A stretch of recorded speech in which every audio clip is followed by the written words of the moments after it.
Welcome to Stab the Dragon Productions and an American Catechism. Coming to you from Fort Worth, Texas, where it is currently 97 degrees, for movie review number 3 in the American Catechism series. Today is Thursday, August 7th, 2025, and it's also the 83rd anniversary of the beginning of the Battle for Guadalcanal, August 7th, 1942, in the South Pacific Theater during World War II.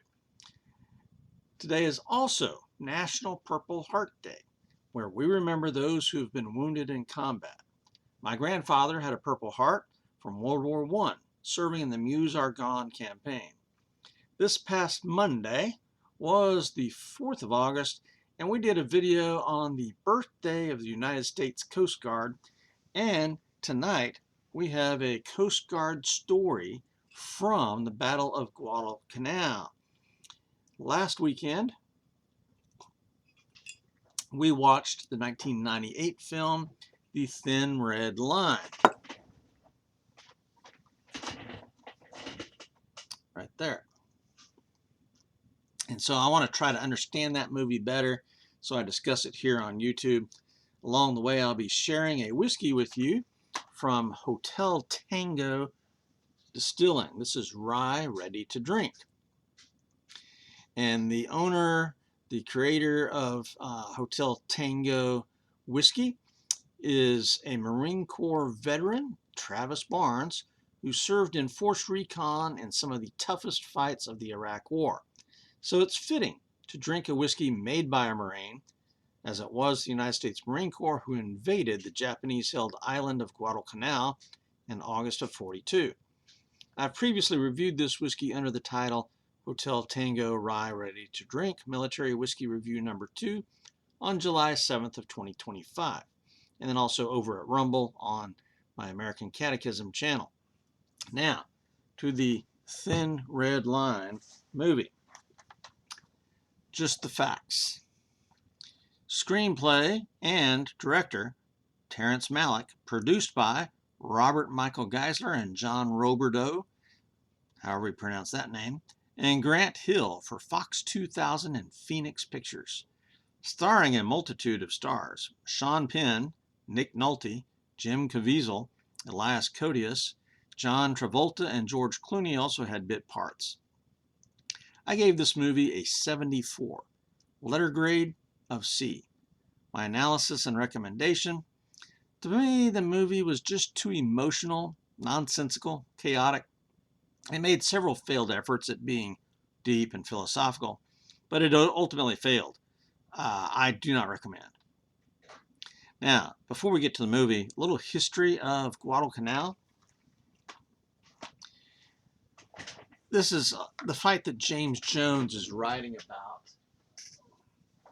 in the book, The Thin Blue Line.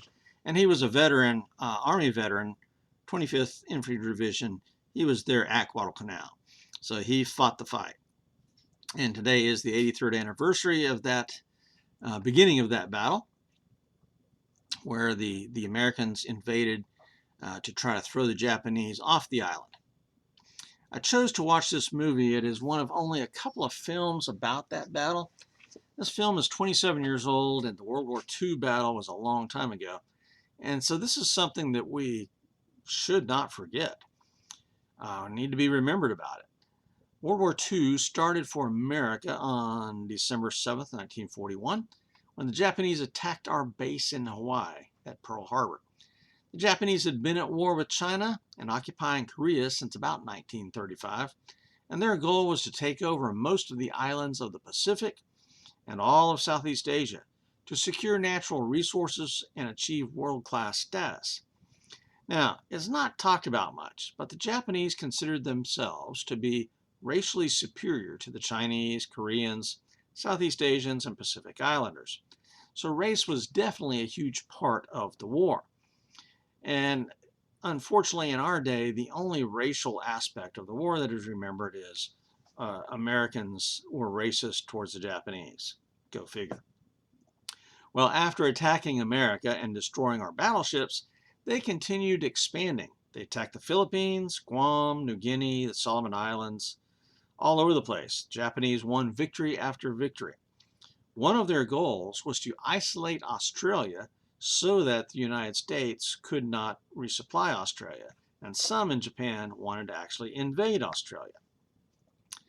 So what is this Guadalcanal? Where exactly is it? And why did we care then? Why should we care now? Guadalcanal is one of the largest islands in the Solomon Island chain, located in the southwest Pacific due east of Port Moresby, New Guinea, northeast of Queensland, Australia, northwest of Fiji. The Solomon Islands is a country in Oceania. It's a constitutional monarchy with a population today of over 730,000. While early men found the islands about 30,000 years ago, the Polynesian people only settled there about 1200 BC, replacing the earlier population. So they colonized the place. First European contact was the Spanish explorer Alvaro de Mendaña de Neira. My Spanish is terrible. Sailing from Peru in 1568. At that time, the Solomon Islanders were cannibals and headhunters. European missionaries began visiting the islands in the mid-19th century, and today the major religion is Christianity, the largest group being the Anglican Church of Melanesia, with Roman Catholics in second place and the South Seas Evangelical Church in third. The Japanese invaded Guadalcanal in May of 42 to build an airfield and station enough soldiers there to defend it. Their goal was to separate Australia from America and create a ring of island fortresses that would prohibit America from hindering their conquests. The Americans and their allies had decided to place the emphasis on the European theater of the war and just try to defensively contain Japan. But with the moves of Japan into the South Pacific threatening Australia, the Americans decided we've got to stop the Japanese advances and take back Guadalcanal. So on August 7, 1942, the Marines landed and by the next day had taken the airfield. The fight was only beginning, however, and it would last until February 9th of 1943. The 1st and 2nd Divisions of the Marines were the invasion force, but eventually the U.S. Army also sent in a couple of divisions, the Americal Division in October and the 25th Division in December. James Jones, author of The Thin Red Line, served in that 25th Division on Guadalcanal. In one battle on 27th of September 1942, a 22-year-old Coast Guardsman was in charge of several landing craft, landing some Marines who were doing kind of an in and around, a raid against the Japanese there on Guadalcanal. The Coast Guardman's name was Signalman First Class Douglas Monroe. The Marines got overwhelmed and then had to be evacuated in the face of superior numbers and heavy fire, and the young Coast Guardsman Monroe maneuvered his craft between the Marines and the attacking Japanese. He ensured that all the wounded Marines and those remaining safely boarded his craft. But as he was getting them to safety, his ship was hit by Japanese machine gun fire, and he was mortally wounded. His last words were, "Did they get off?" For this, Monroe received the Medal of Honor posthumously and is the only Medal of Honor winner for the United States Coast Guard. So, cheers to Signalman Monroe and the U.S. Coast Guard.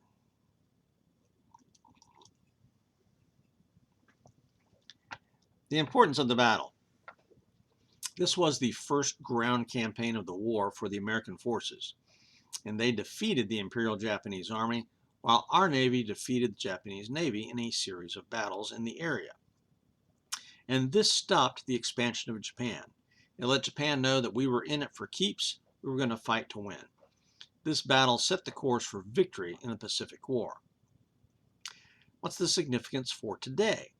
In 2019, the Solomon Islands broke diplomatic relations with Taiwan, the Republic of China, and they opened relations with the People's Republic of China, the Commies. In 2022, the Solomons signed a security pact with Communist China, allowing China to station security forces there.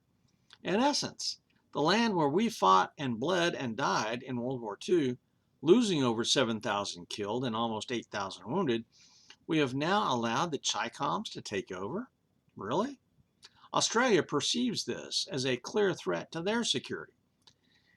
If we forget our history, forget our sacrifices, lose our will, and grow weak, we and others lose their freedoms. Now, for the details of the movie. Historical accuracy.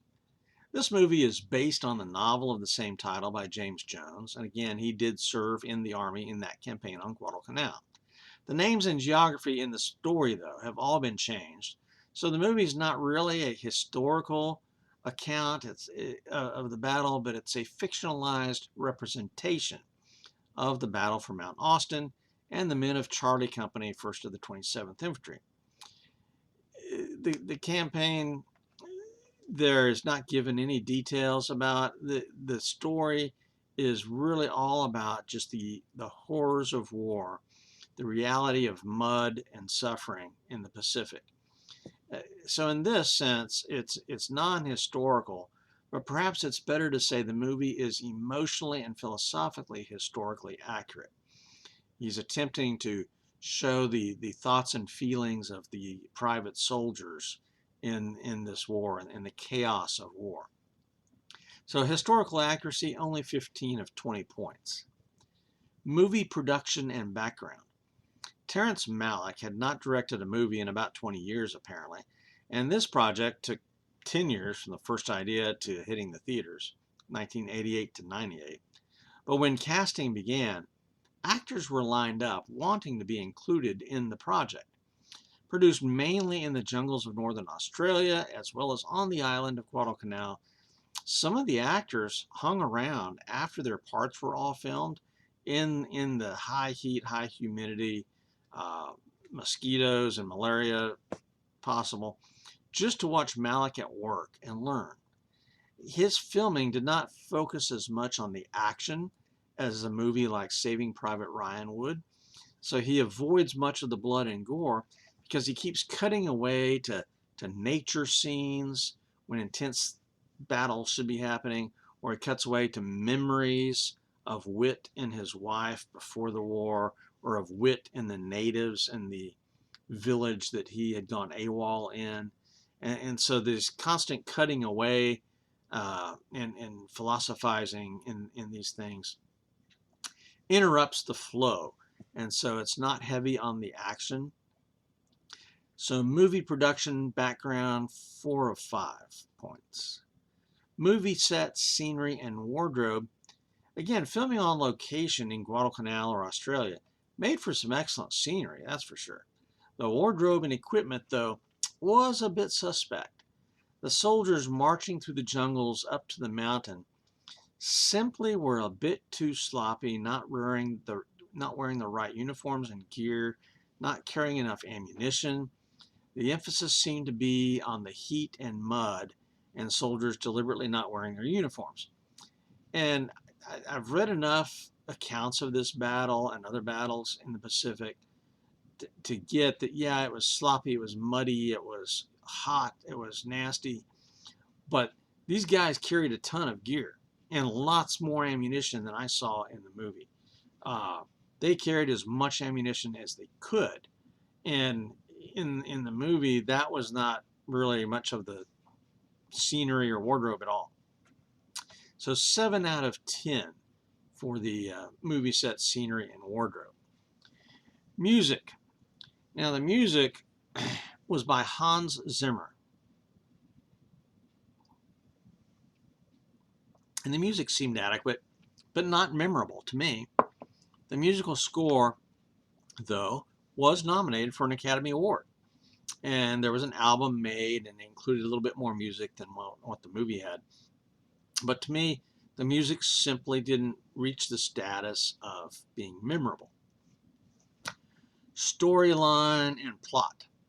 So that's 11 out of 15 for music. Storyline and plot. The movie focuses on Private Witt, who had gone AWOL to live among the natives, getting close to nature and away from the army and the war. So it's a bit nonsensical, and it doesn't show how he left his unit to get to the natives. It doesn't show how he got from the natives back to the unit, really. But he does get caught. And then his punishment is he gets kicked out of his unit. And that's actually a pretty big deal. And he's going to be in a support unit to be a stretcher bearer. But then eventually he is allowed to come back to the unit, and he serves admirably, but he still wanders off at times by himself. I mean, it's just kind of odd. Now, the other main focus in the story, the plotline, is the battle between Captain Steros, the company commander, and Lieutenant Colonel Toll, the battalion commander. Toll is the loud, hard-charging commander who thinks only of the mission first, except there's this tinge of careerism. He also is thinking about his career. Captain Steros, who loves his men and is focused on keeping them safe, argues with the battalion commander about the mission. So he's not mission focused, he's men focused.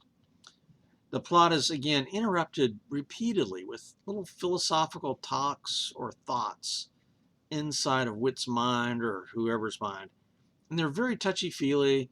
They don't make much sense, and they convey a lot of emotions more than serious thoughts about the war. Flashbacks to his time back home with his wife or with the natives in the village interrupt sequences. And I don't see that accomplishing much at all. I mean, he's drawing a deliberate contrast between, hey, this is nature, this is the army, this is back home in peace, this is the war. And so I get that, but it was just irritating. It just didn't really work for me. Frankly, I find Saving Private Ryan to be far more philosophical and rigorously thoughtful. The movie has Wit being the hero and Staros kind of being the goat, Lieutenant Colonel Toll being the jerk. It was just pretty chaotic and nonsensical, which is, I guess, the author's intention, to show the horror, chaos, and randomness of war. For me, the storyline just kind of fails. 14 out of 20. Acting. Nick Nolte was over the top as Lieutenant Colonel Toll. Caviezel did very well as Private Wit. Sean Penn was convincing as First Sergeant Welsh. The acting was overall very good, but the general tone seemed a bit off for a unit that had been together for a couple of years and never fought before. This was their first combat. It just didn't seem right. And I'm speaking as an Army vet myself, though I'd never been to combat. And also as an amateur historian, I've read hundreds of military history books. But in other movies, such as Band of Brothers or Saving Private Ryan, the unit cohesiveness, the military demeanor was there. And in this movie, it didn't seem cohesive at all. So 11 F15 for acting. Special effects. As per usual in military films, the explosions of grenades and mortars or artillery have way too much bright fire in them for the daylight. Those kinds of explosions primarily give off a puff of gray smoke and a lot of dirt and then just a little flash of fire. The director, though, did deliberately tone down the blood and gore that other movies would feature. So the special effects, again, just didn't seem all that good. So 11 of 15 points there. Bonus points, 0 to 5 points. I'm giving it a 1. 1 out of 5 points for bonus.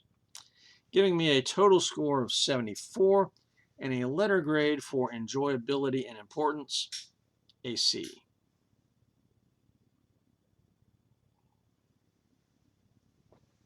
My analysis and recommendation. This movie was nominated for 7 Oscars, winner of none.